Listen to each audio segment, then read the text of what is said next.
Deus, abra a sua Bíblia, vamos ler a palavra de Deus. Essa noite, se assim Deus permitir, nós encerramos não apenas o capítulo 18, mas o estudo da segunda viagem missionária do apóstolo Paulo, da qual nós temos nas últimas semanas aprendido e extraído tantas palavras, tanto ensinamento. E vamos ler o capítulo 18.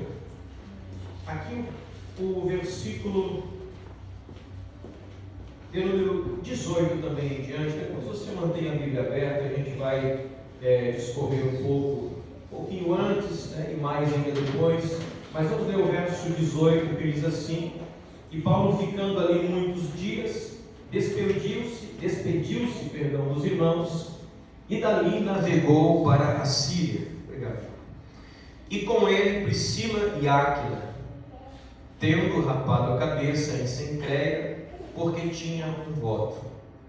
E chegou a Éfeso e deixou-os ali. Mas ele, entrando na sinagoga, disputava com os judeus, e rogando-lhes que ficasse por mais algum tempo, não conveio isso. Antes, ou ao invés disso, despediu-se deles, dizendo: querendo Deus, outra vez voltarei a vós. E partiu de Éfeso. E chegando a Cesareia, subiu a Jerusalém, e saudando a igreja, desceu a Antioquia. E estando ali algum tempo, partiu, passando sucessivamente pela província da Galácia e da Frígia, confirmando a todos os discípulos. Amém? Segura a tua Bíblia aberta, vamos orar nesse momento, uma oração de gratidão por essa presença, por esse mover de Deus em nosso meio, e também pedindo o direcionamento do céu nesta palavra. Pai, nós somos gratos a Ti nessa noite, porque nós já temos, Pai, vivido e sentido, Pai, mergulhado, navegado na presença do Teu Espírito Santo nessa noite. E, Pai, tudo isso não é porque somos merecedores, Pai, é porque a Tua graça, a Tua misericórdia nos envolve nessa noite de uma forma tão linda, tão especial, tão pontual, Pai, de forma que nós realmente já estamos renovados, mas também sabemos, Pai, que o Senhor tem algo através da Tua palavra. Por isso, Pai, a minha oração junto com os meus irmãos é para que o Senhor continue, Pai, movendo em nosso meio, que o Teu Espírito Santo continue trabalhando em nossas vidas, neste momento, através da Tua palavra, que ela nos confronte, nos direcione, nos fortaleça, nos ensine, e que acima de tudo, Senhor, o Teu nome seja glorificado. Em nome de Jesus nós oramos. Amém, Jesus, e amém. Você pode estar sentado nesse momento. Aleluia.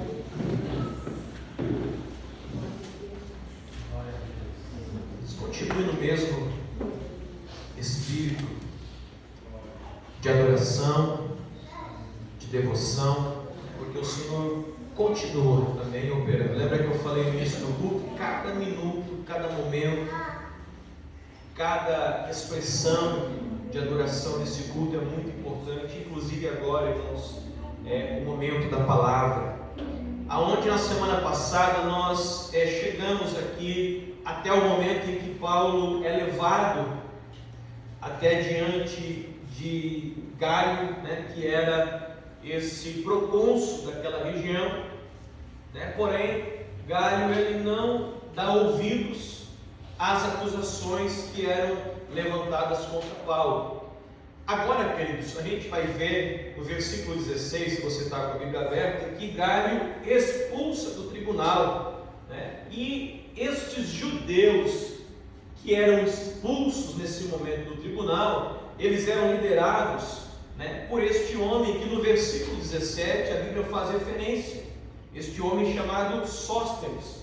Você lembra que a gente falou na semana passada que anteriormente Crispo ele era o principal da sinagoga, mas você lembra, ele saiu da sinagoga, foi na casa do vizinho e aceitou Jesus. Amém. Aí agora levanta-se um novo líder da sinagoga. Esse novo líder chamava-se Sóstenes. E esse Sóstenes se você analisar assim, irmãos, o Crispo ele leva os judeus a resistirem primeiramente ao Evangelho. O Sóstenes, ele levanta um pouco mais a régua, né? Ele leva Paulo até diante do tribunal, né? Ele tenta fazer ali um levante, né? Um furdunço, uma desordem naquela cidade. Mas, queridos, a Bíblia diz, e aqui, irmãos, está um momento assim que a gente olha, né? E a gente consegue enxergar, né, uma reviravolta impressionante, porque esse homem que leva Paulo diante do tribunal, para que Paulo fosse ferido, para que Paulo fosse envergonhado, a Bíblia diz que ao ser expulso do tribunal, quem é ferido e envergonhado é ele. E aqui, irmãos, cabe o entendimento nosso, irmãos. Primeiramente, eu quero que você entenda e tenha maturidade para ouvir essa palavra.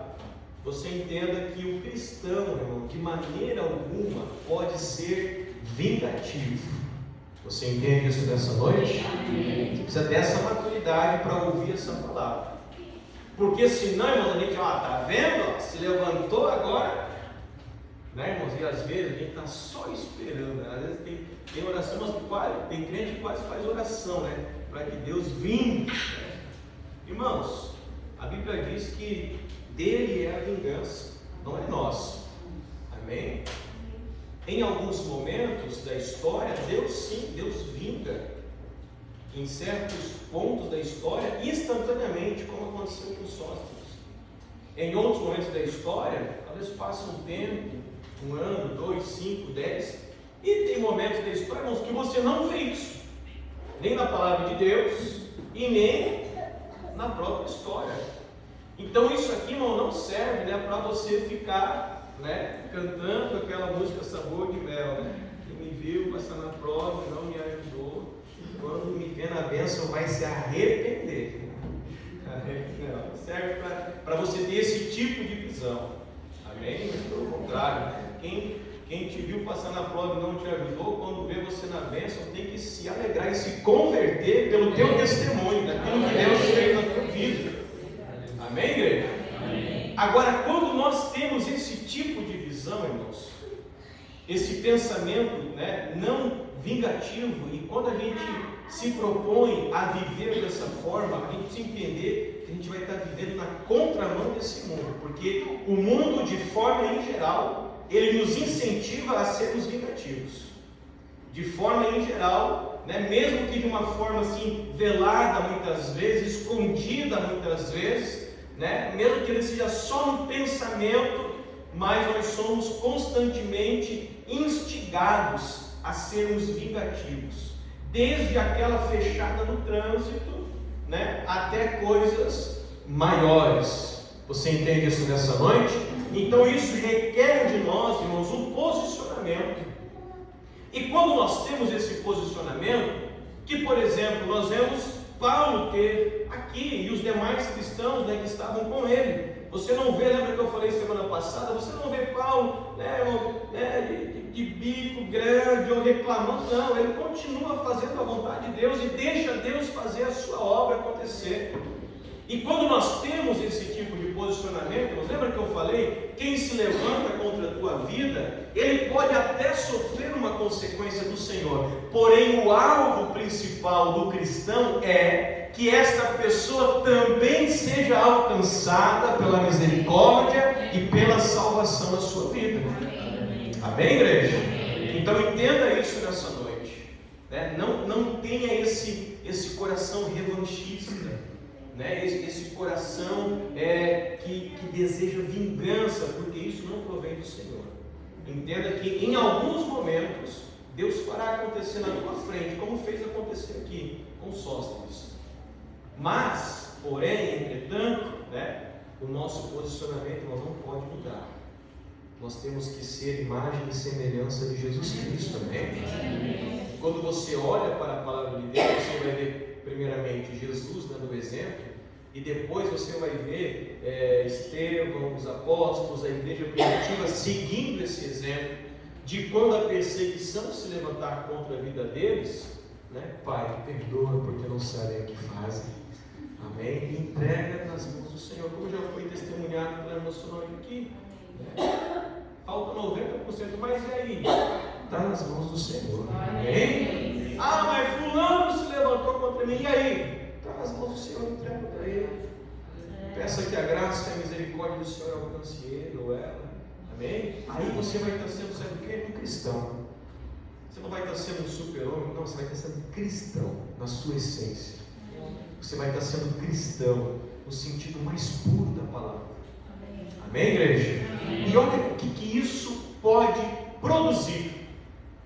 Uma outra reviravolta impressionante, porque quando você vai lá na carta de Paulo aos Coríntios, na primeira carta de Paulo aos Coríntios, no capítulo 1, já no versículo 1, você vai ver que Paulo fala assim, né? Paulo, apóstolo do Senhor, aos irmãos coríntios e também o irmão Sóstenes, saúde a igreja.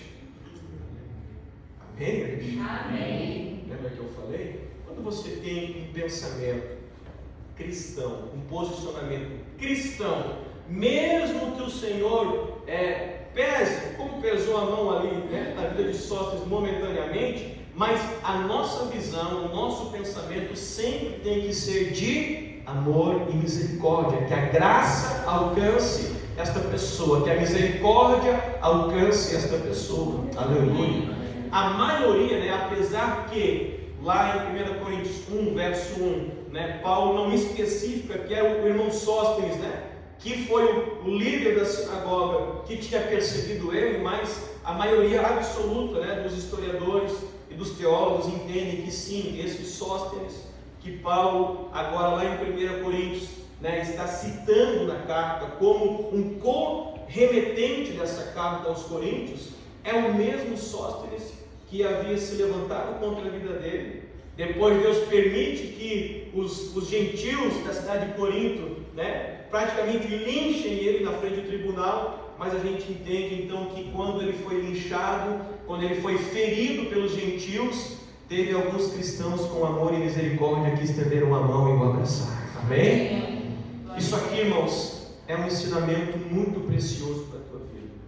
A pessoa que ela fica presa nesse sentimento de revanchismo, de vingança, é uma pessoa condenada a uma vida de tristeza, certo? A uma vida, né, de total desânimo, porque desanima quando você fica desejando que quem te fez mal venha pagar aquele mal, e muitas vezes você não vai ver isso acontecer, e aí aquilo fica corroendo o teu interior, aí aquilo fica, sabe, machucando você. Como é que pode? Como é que pode? Olha lá, como é que pode estar sendo abençoado se lá atrás fez mal para mim? Como é que pode estar tudo bem com a família dele se lá atrás fez mal para mim? Como é que pode estar prosperando, estar trocando de carro? Você já teve esse tipo de pensamento? Não, levante a mão. Já, né? Em algum momento nós já tivemos. Esse pensamento, irmãos, ele é natural do ser humano. Esse pensamento é humanismo puro, é carne pura. Amém, igreja? Amém. Só que aí vem o pensamento do Espírito, a ação do Espírito sobre a nossa vida. Aleluia. Como é que pode? Lá atrás fez mal para mim, agora ele está bem. Amém. Que a graça e a misericórdia do Senhor alcance a vida desta pessoa. Que o mal que ele fez não recaia. Lembra o que Jesus falou? Lembra que os apóstolos faziam? Lembra que a igreja primitiva fazia? Lembra o que é ser um cristão? É não desejar, não tomar o mal por mal, mas é desejar que a mesma graça e a mesma misericórdia que nos alcançou alcance também a vida dessas pessoas. E quando você tem esse tipo de posicionamento, você vai entender que sai uma tonelada das suas costas. Se por um lado, quando você vive com esse pensamento revanchista, de vingança, você carrega um peso, você carrega um fardo, você carrega tristeza na tua vida, quando você vira essa chavezinha na tua vida, esse peso literalmente sai de cima dos teus ombros. Esse é um tipo de peso que você não precisa e não deve carregar. Lembra da palavra? Minha é a vingança, diz o Senhor. Não é sua. Não é para você carregar esse peso. Não é para você carregar o fardo desse sentimento na tua vida. jogue tudo nas mãos do Senhor. Seja um verdadeiro cristão. Saiba lidar ao ver pessoas que, tanto quanto você, não são merecedores da graça. Saiba lidar em ver essas pessoas alcançarem a graça e a misericórdia do Senhor. Porque às vezes nós somos experts, né? Somos mestres em receber a graça e a misericórdia do Senhor, mas temos uma grande dificuldade em ver essa mesma misericórdia alcançar a vida de outras pessoas. É verdade ou não é? Estou falando uma mentira aqui no púlpito. Ou pior ainda, a gente fica feliz ao ver a misericórdia do Senhor alcançar um desconhecido.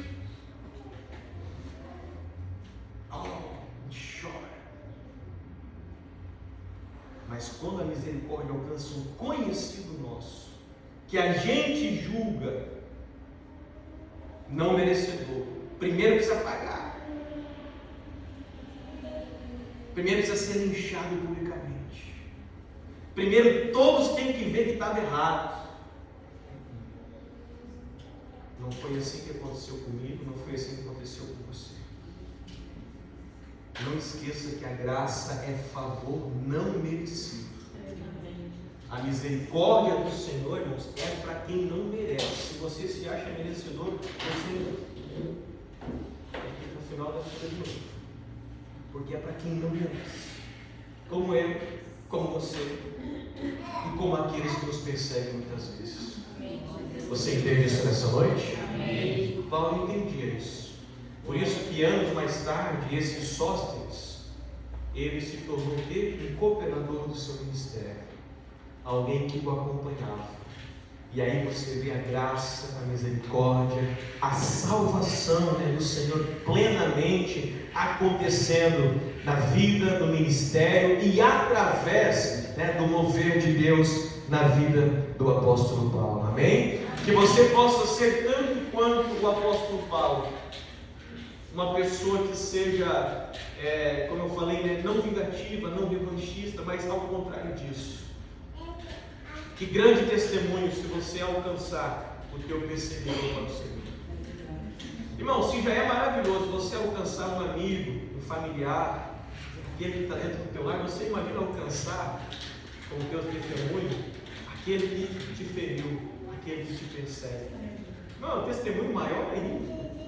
É mais glorioso ainda. Aleluia. Então que você possa levar isso, como primeiro ensinamento dessa noite, dessa palavra. Deus quer nos forjar através do Espírito Santo na imagem e semelhança do Senhor Jesus. E essa imagem e semelhança do Senhor Jesus inclui, em situações como estas, nós não temos esse pensamento de vingança em nossas vidas, mas pelo contrário, de amor e de misericórdia. Amém? Amém. Vamos seguir aqui o texto, irmãos, porque o versículo 17 fala então isso, que agarraram Sóstenes, você entendeu, feriram ele, e Gaio, que era o procônsul ali, não se importava com nada disso. Aí chegamos no versículo que nós lemos, verso 18, Paulo ficando ainda ali muitos dias, despediu-se dos irmãos, e dali navegou para a Síria, e com ele Priscila e Áquila, e ele então tendo rapado a cabeça em Cencreia, porque tinha feito um voto. Então, irmãos, aqui encerra-se esse período de 1 ano e meio que Paulo ficou na cidade de Corinto, e aqui ele se despede dos irmãos, e a Bíblia diz que ele vai agora a esse lugar chamado Cencreia, que era, na verdade, um dos portos, a cidade de Corinto era uma cidade muito grande, era como se fosse uma metrópole na época, e um desses lugares, vilarejos ou distritos, vamos chamar assim, chamava-se Cencreia, um distrito portuário, aonde ele cumpre um voto que tinha feito com o Senhor. Esse voto incluía rapar a sua cabeça. O texto ele não fala assim com exatidão que voto era esse, mas os estudiosos entendem que era semelhante a um voto de Nazireu. Era comum entre os judeus fazerem isso, mesmo aqueles que não eram escolhidos e separados no ventre, porque esse era o verdadeiro Nazireu. Esse sim era um voto para toda a vida, mas era comum os judeus, principalmente no sentido de gratidão ao Senhor, quando eles venciam uma batalha, quando eles passavam por situações difíceis, e muitas vezes lá no meio da situação difícil, eles faziam um voto com o Senhor, e geralmente esse voto era semelhante a um voto de Nazireu. Então, entende-se que era um voto semelhante a esse que Paulo, entenda, não estava fazendo nesse momento, no versículo 18. No versículo 18, ele estava cumprindo o voto que já tinha feito. E aqui, irmãos, serve algo também, a gente abrir um parênteses aqui, para você se lembrar, né? Isso aqui eu não preciso ensinar você, mas às vezes é bom a gente lembrar. Preste atenção aqui um momento. Lembre-se dos votos que você fez com o Senhor. Amém, igreja? Amém. Lembre-se dos votos que você fez com o Senhor. Porque às vezes, irmãos, quando o negócio aperta, quando o vento se levanta, quando a tribulação chega, irmão, Senhor, se o Senhor responder a oração, e quando a calmaria vem na nossa vida, irmãos, quando a resposta da oração chega, a gente até agradece, testemunha, mas muitas vezes esquece dos votos que fizemos com o Senhor. E a palavra de Deus nos ensina, irmãos, que é melhor então você não fazer. Não faça. Se você não for cumprir. Amém, igreja? Amém. Paulo havia feito um voto com o Senhor. Não sabemos se foi quando a tribulação se levantou, quando ele foi levado diante do tribunal. Não sabemos quando ele fez esse voto. Mas sabemos que ele cumpriu o voto. Amém? Amém. Eu quero que você nessa noite, pelo Espírito Santo de Deus, tenha a tua memória refrescada um pouco. Nos momentos que você estava no aperto e você fez votos diante do Senhor. Senhor, entra com providência na minha vida. Senhor, abre as portas que estão fechadas. Senhor, traz a cura para dentro da minha casa.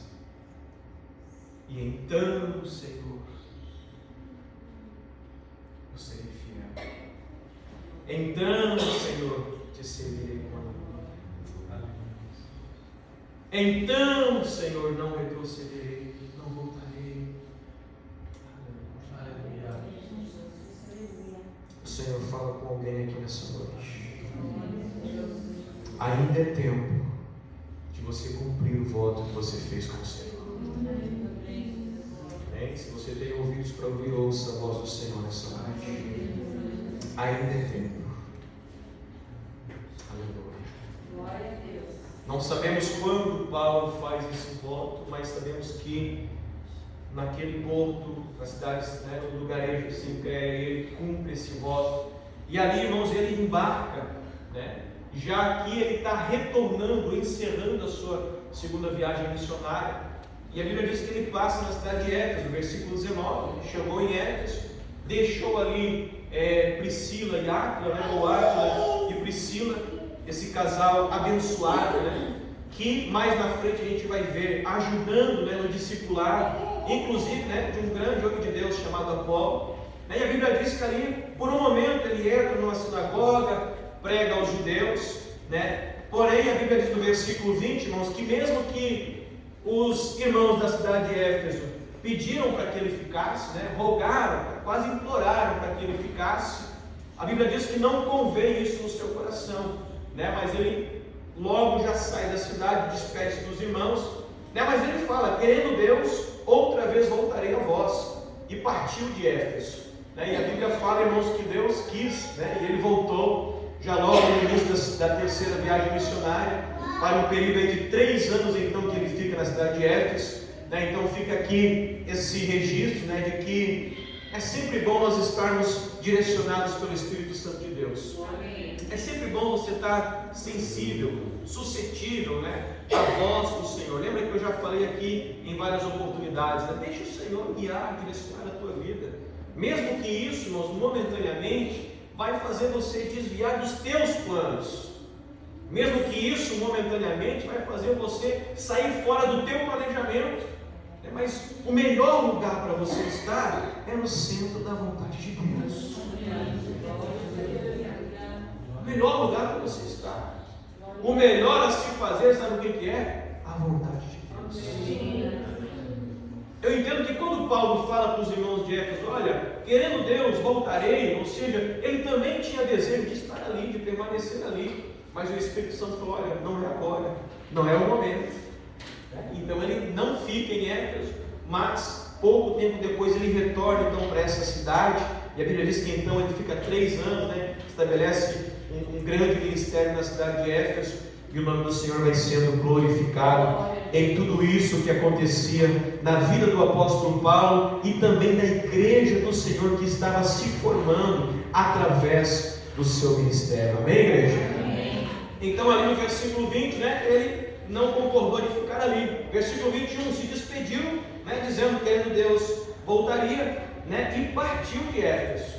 Mas aí ele parte numa viagem, que de Éfeso até Cesareia, irmãos, era uma viagem aproximadamente de 1.300 quilômetros, navegando, uma navegação não em linha reta, uma navegação de cabotagem, aqueles barcos que iam parando de portos em portos, descarregando, carregando. Então era uma viagem de aproximadamente 15 dias, até que ele chega na cidade de Cesareia, que era já na região da Judéia. E a Bíblia diz que ali então em Cesareia ele vai até Jerusalém, e no versículo que fala isso, irmãos, que é o versículo número 22, chegando a Cesareia, subiu a Jerusalém e saudando a igreja, desceu a Antioquia. Aqui, irmãos, é interessante a gente abrir um parênteses, porque aquele voto de Nazireu, que a gente falou aqui, entende-se que era o voto que Paulo havia feito, o seu fim era, mais uma vez, no templo em Jerusalém, raspar a sua cabeça. Era um voto que era feito dessa forma. Você acompanha isso lá no Antigo Testamento, Então, estudiosos entendem, que ele volta a Jerusalém, tinha pressa a ir a Jerusalém para cumprir esse voto na sua totalidade. De qualquer forma, a Bíblia diz, que chegando lá, a igreja o abraça, o saúda, com certeza ele testifica, de tudo aquilo que Deus estava fazendo nos últimos meses da sua vida, e o nome do Senhor vai sendo glorificado. E aí, irmãos, então, de Jerusalém, ele retorna mais uma vez para Antioquia da Síria, que você lembra que era inicialmente a sua base ministerial, e estando ali há algum tempo, partiu mais uma vez, passando sucessivamente pela província da Galácia, Frígia e confirmando a todos os discípulos. Ou seja, queridos, aqui nesses últimos versículos que eu citei, encerra-se a segunda viagem missionária do apóstolo Paulo. E nessa noite aqui, irmãos, eu sei que extensivamente a gente tem falado sobre o assunto, quase que esmiuçando, versículo por versículo, mas cabe aqui, irmãos, um apanhado, uma reflexão, do que Deus fez na vida e através da vida do apóstolo Paulo, nesses meses, o período, irmãos, de aproximadamente 3 anos, que essa viagem dele ocupou da sua vida. Você imagina, irmãos, aproximadamente 3 anos, foi uma virada de chave para a igreja, no sentido de que até então, os cristãos estavam só ali na região da Ásia, do Oriente, e agora nessa segunda viagem missionária a igreja cristã entra na Europa, e ali, irmãos, a partir dessas igrejas formadas em Corinto, em Atenas e tantas outras igrejas que ele citou aqui, Tessalônica, esse evangelho vai se expandir de uma forma assim maravilhosa. Lembre-se que aqui já era mais perto do centro do Império Romano, então havia mais estradas, havia mais pessoas, havia mais vidas para serem alcançadas, e quanto mais o Evangelho ia progredindo, quanto mais ele ia abrindo fronteiras, mais era-se visto salvação de almas, libertação, transformações, como estas que a gente viu nas últimas semanas, que aconteceram durante essa viagem missionária do apóstolo Paulo. Amém? Você pode glorificar a Deus por isso nessa noite? Glorificar a Deus pela vida do apóstolo Paulo. Glorificar a Deus, irmãos, pelo que o Senhor operou nesse período de 3 anos, em que Paulo, irmãos, percorre entre terra e mar quase 5.000 quilômetros, passando por dificuldades, enfrentando perseguições, passando por entre cidades e províncias, mais de 20 lugares diferentes, estabelecendo igrejas, discipulando obreiros, irmãos, e tudo isso fazia com que o Evangelho crescesse. e o nome do Senhor fosse glorificado. Quantos podem louvar a Deus por isso nessa noite? Foi um grande avanço, irmãos, na história da igreja, foi um grande avanço na obra de Deus, né? E fica aqui para nós nessa noite um pouco, né, da lembrança que as perseguições, os levantes não impediram que aquele homem permanecesse posicionado na presença de Deus. As dificuldades geográficas, as limitações muitas vezes de recursos, as dores da viagem. Imagine que é viajarmos quase 5.000 quilômetros, ou a pé, ou a cavalo, ou em barcos à vela, sem nenhuma estrutura. Então nada disso nos impedia, o agir de Deus na vida daquele homem. E isso serve de exemplo para nós, irmãos, que nós muitas vezes, ficamos colocando aí empecilho, ficamos colocando desculpa. Eu não faço por causa disso, não faço porque não tenho aquilo. Não, bato no peito hoje e diz: não faço porque não estou querendo, porque não estou posicionado. Porque quando eu estou posicionado, nada pode parar ou impedir o mover de Deus na minha vida. Amém, igreja? Amém. Você entende isso nessa noite? Amém. Nada pode parar, irmãos. As viagens missionárias do apóstolo Paulo são um lembrete para nós disso, que nada pode parar o avanço e a vontade de Deus se cumprir em nossas vidas, quando nós permanecemos posicionados na presença de Deus. Essa viagem missionária nos deixou muito claro, muito evidente. Lembra que a gente falou aqui em alguns momentos que o Evangelho é para todos, desde os ricos comerciantes das cidades que Paulo chegava, até os escravos, até as pessoas comuns da época. O Evangelho alcançava, salvava, libertava e transformava todos, homens, mulheres, judeus, gregos, pobres, ricos, escravos. O Evangelho é libertação de Deus para o homem. Amém, igreja? Amém. A gente concluiu o capítulo 18 aqui, irmãos, Agora diz assim o verso 24. Lembra que Paulo deixou em Éfeso Áquila e Priscila, E agora chega em Éfeso um certo judeu chamado Apolo, natural de Alexandria, varão eloquente e poderoso nas Escrituras. Verso 25, esse era instruído no caminho do Senhor, fervoroso de espírito, falava e ensinava diligentemente as coisas do Senhor, conhecendo somente o batismo de João. Ou seja, ele não conhecia o batismo com o Espírito Santo. E aqui não serve para nós pontuarmos, que esse servo de Deus chamado Apolo era um cristão convertido. Amém? Ele era um cristão convertido, ele era um judeu convertido. E ele diz que era fervoroso, pregador da palavra, mas ainda não conhecia o batismo com o Espírito Santo, somente o batismo em águas.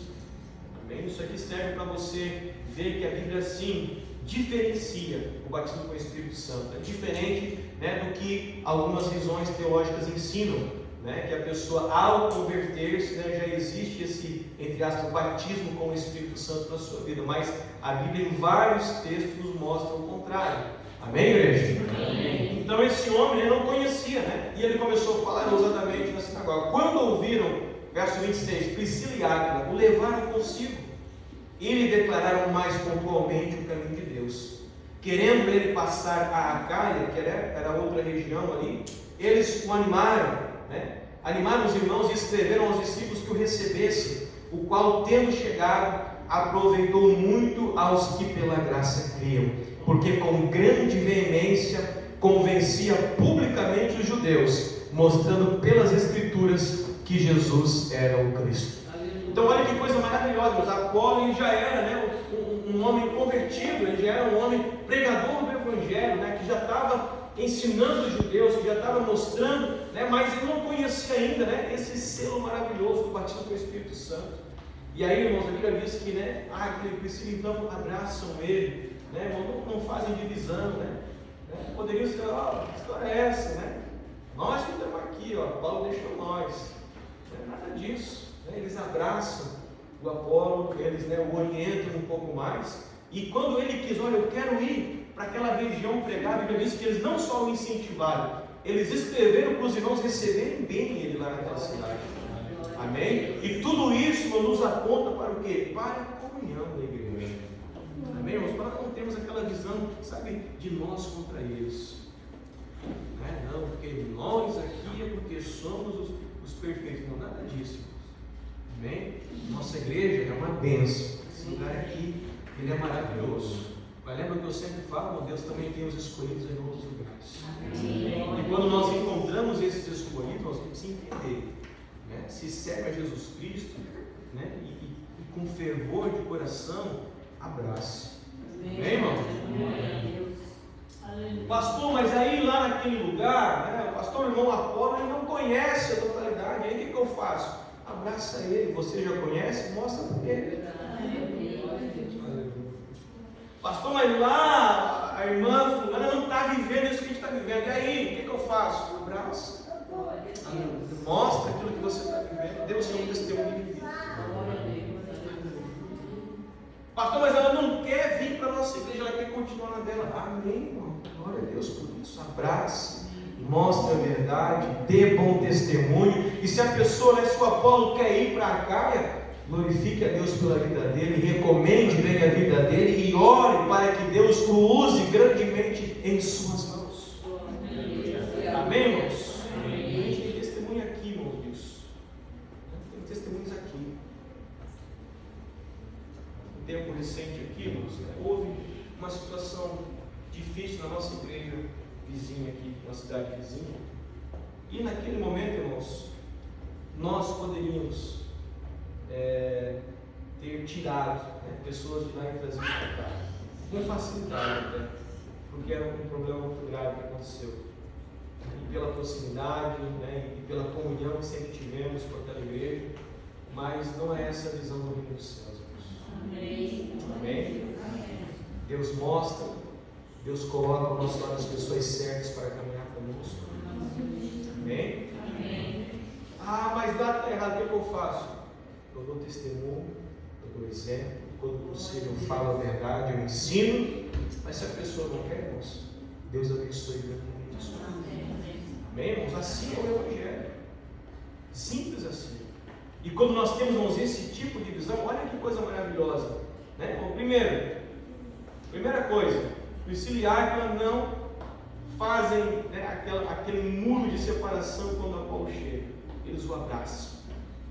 Depois, Apolo não quer ficar ali, ele quer ir para a região da Caia. Aí o que eles fazem? Abraçam também, abençoam a vida dele, recomendam na outra cidade que os irmãos recebam bem ele. Olha qual é o resultado disso, olha qual é o fruto disso. O fruto disso, irmãos, final do versículo 27, o qual, tendo chegado naquela região que ele queria, aproveitou muito aos que pela graça criam. Ou seja, aquele homem, quando chegou naquela cidade que ele partiu e foi de grande proveito para a igreja que ele estava. Ele gerou, irmãos, né, um ímpeto, um ânimo, um crescimento naqueles lugares. E o versículo 28 explica por quê. Porque ele com grande veemência convencia publicamente os judeus, mostrando pelas escrituras que Jesus era o Cristo. Ou seja, era um grande evangelizador, um grande pregador da palavra de Deus. Quando existe, irmãos, essa visão, isso aqui, irmãos, é a visão do reino de Deus. Amém? A gente tem que entender isso. O reino de Deus, irmãos, é maior do que essas quatro paredes. O reino de Deus é maior que a placa denominacional que temos pendurada ali fora. O reino de Deus é maior. E quando nós temos essa visão do reino de Deus, irmãos, nós somos usados de forma relevante no reino de Deus. Você entende isso nessa noite? Quando nós temos essa visão acerca do reino de Deus, guarde isso que eu estou falando para você. Nós somos usados de maneira relevante no reino de Deus.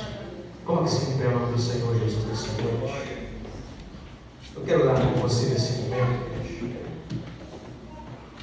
Como eu falei, irmãos, encerra-se aqui no capítulo 18, esse período de 3 anos da segunda viagem missionária do apóstolo Paulo. Mas o capítulo 19, irmão, já inicia a terceira viagem missionária. Então, eu digo para você que a partir da semana que vem tem muita coisa linda para você aprender na palavra de Deus. Amém? Deixa eu perguntar, você foi edificado com essa palavra? Amém? Das últimas semanas, os ensinamentos que Deus trouxe sobre a tua vida? Então eu quero pedir para você nesse momento uma oração. Faça uma oração de gratidão ao Senhor pelo que você aprendeu, pelo que você tem visto, né? Talvez você já tinha lido tantas vezes palavras, não tinha visto aquilo que o Senhor está te mostrando agora. Amém? O Senhor está abrindo os teus olhos pela sua palavra, o Senhor está te direcionando pela sua palavra, o Senhor está te confrontando também algumas vezes com a sua palavra, mas entenda que tudo isso é para o teu crescimento espiritual e para que o nome do Senhor seja glorificado na tua vida. Oremos ao Senhor. Pai, nós somos gratos a Ti neste momento, Senhor. Como é bom, Pai, ouvirmos a Tua voz através da Tua palavra. Uma palavra, Pai, que nessa noite trouxe um primeiro ensinamento para nós.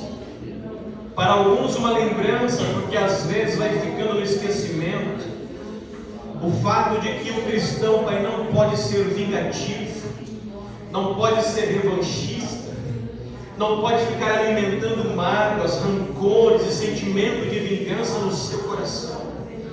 E nós vimos na Tua palavra hoje, Pai, que quando nós nos posicionamos desta forma na Tua presença, o Senhor opera grandemente através das nossas vidas, Pai.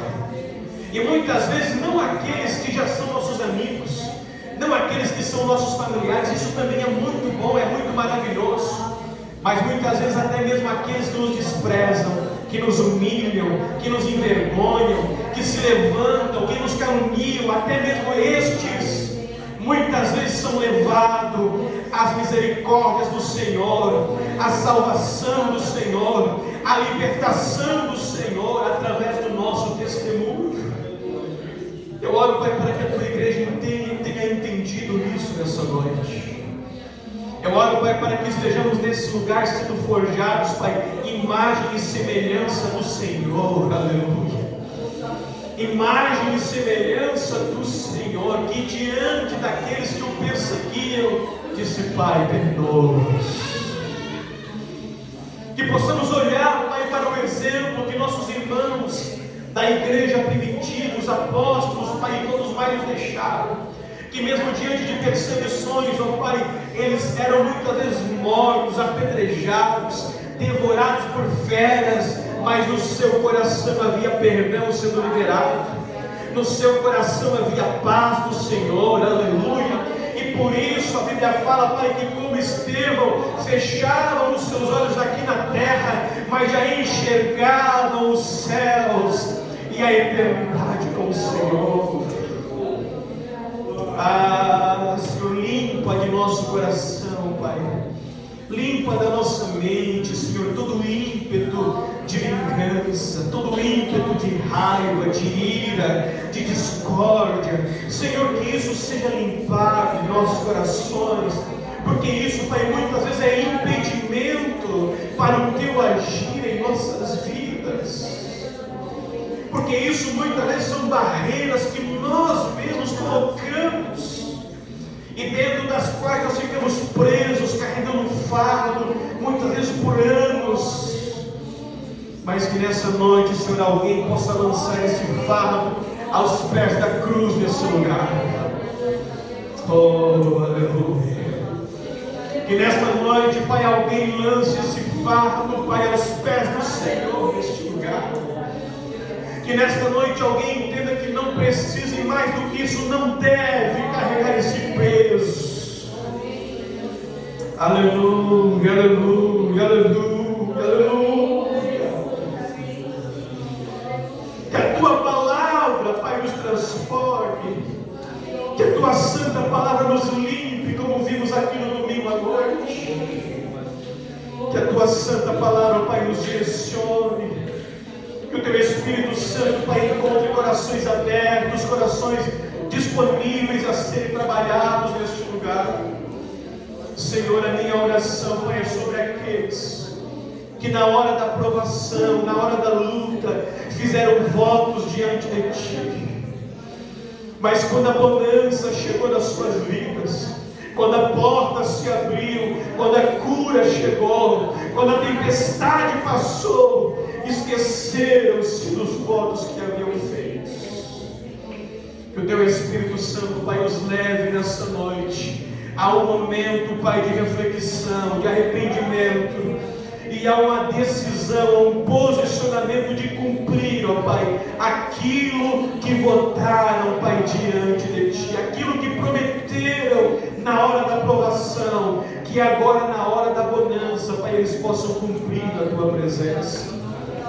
Senhor, que esta palavra produza frutos em nossos corações, que esta palavra, Pai, produza frutos no meio da Tua igreja, que esta palavra, Pai, produza crescimento no meio da Tua igreja, não apenas crescimento em número de pessoas, Pai, procuramos crescimento espiritual, procuramos, Pai, crescimento em experiência contigo, em vivência contigo, e entendemos, Pai, que esta palavra está nos direcionando a isso pelo Teu Espírito Santo.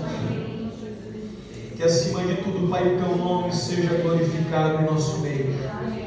É a nossa oração essa noite, em nome do Senhor Jesus. E aqueles que recebem a palavra de Deus, a palavra bem forte ao nome do Senhor Jesus.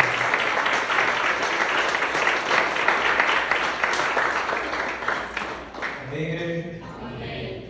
Você ouviu a voz de Deus essa noite? Então permita que essa palavra direcione a tua vida e haverá frutos dela na tua vida, e o nome do Senhor será glorificado. Bem, irmãos, nós já vamos encerrar o culto. Não esqueça que neste domingo temos um grande culto de missões. Coloque ali, né, no Instagram, no YouTube, no Facebook, Missão Desafio. Você vai ver os projetos que estamos orando, intercedendo. É Itália e Espanha, alguém me ajuda a isso? Itália e Espanha, os dois projetos da Missão Desafio que estamos intercedendo nesse mês. Às vezes, irmãos, rapidamente aqui, um minutinho, a gente olha, né, e fala, poxa, não precisam de nada, né? Países de primeiro mundo. Vamos pesquisar aí no Google porcentagem de evangélicos nessas nações e como, irmãos, a igreja tem sido perseguida nesses lugares. Amém? Então quero pedir para você, ainda dá tempo nessa semana, ore pelos projetos da Missão Desafio. Amém? Da Espanha para Cristo, da Itália para Cristo. Amém? Ali existem projetos sendo desenvolvidos, vidas sendo ganhas ao Senhor, mas também está havendo bastante perseguição. Amém? Que essas igrejas, que esses missionários possam contar com a minha e com a tua oração. Amém? No domingo, grande culto de missão, convide pessoas, vai ser uma bênção e o nome do Senhor será